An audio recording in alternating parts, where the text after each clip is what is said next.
once upon a time, there was someone named Elsbeth, which is a really cool name. And the rumor is the supernatural event was in Belize. Yeah? It's important. Hey, don't interrupt. It was your trip. It changed my life. Emily, I was not tripping. You were. How? Do do do do do da da da da bum bum bum. Well, this is my obnoxious daughter. Okay, I was in Belize, trawling for barracuda in a small, narrow channel about 100 yards wide with mangrove trees on both sides. And it was 8:30 in the evening on February the 13th, and I was looking in the sky for the Southern Cross, because I'd never seen the Southern Cross before, and that was the time and the place to see it. And there was a little girl named Angela dancing in the boat to the Pretenders, and I was flashing a flashlight on and off for her to dance, for her to make a disco light for her, and we were all lying back on pillows and had our fishing poles out. Anyway, the boat driver's wife, Linda, and my friend Jim,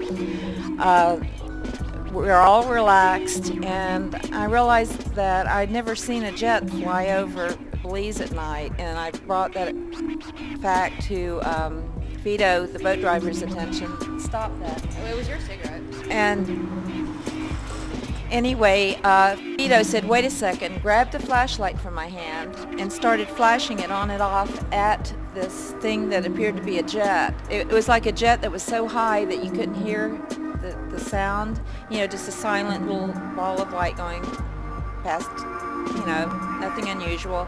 As soon as we were all looking at it, the thing stopped. And it's like, now that I have your attention, and it started zipping at warp speed across the sky and stopping and then going at different weird right angles at things that defy any law of physics. It was just impossible for any vehicle that I can think of to do that, or anything, period, to do that. After it had our attention and put on a little show for us, the thing started coming out of the sky and over the mangrove trees. And I realized how close it was when it came out over the water and reflected in the water, and it looked like a moonbeam. And the thing was very, very bright. It was a ball of light, and it looked like a flare where you could look right at it, but it looked like a ball of light like the sun. And it was pink with a slight brownish tint. And what was the most unusual, bizarre thing about it to me that was affecting me the most emotionally was that this thing appeared to have consciousness.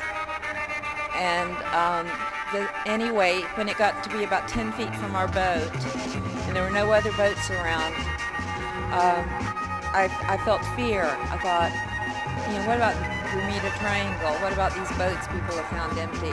And the second I felt this gut fear, this thing almost imploded. It went kind of backwards and out over the mangroves the way it came, and disappeared into a little dot.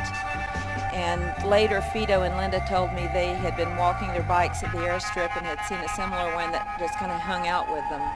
And to this day, of course, I'll never know what this thing was. And for the rest of the trip, I had a crick in my neck from looking up at the sky and seeing if I could see a star start moving and behaving strangely or something. But it really changed my life, because I realized that there are things out there that defy explanation, and that you would never know what they are, and it kind of keeps life interesting.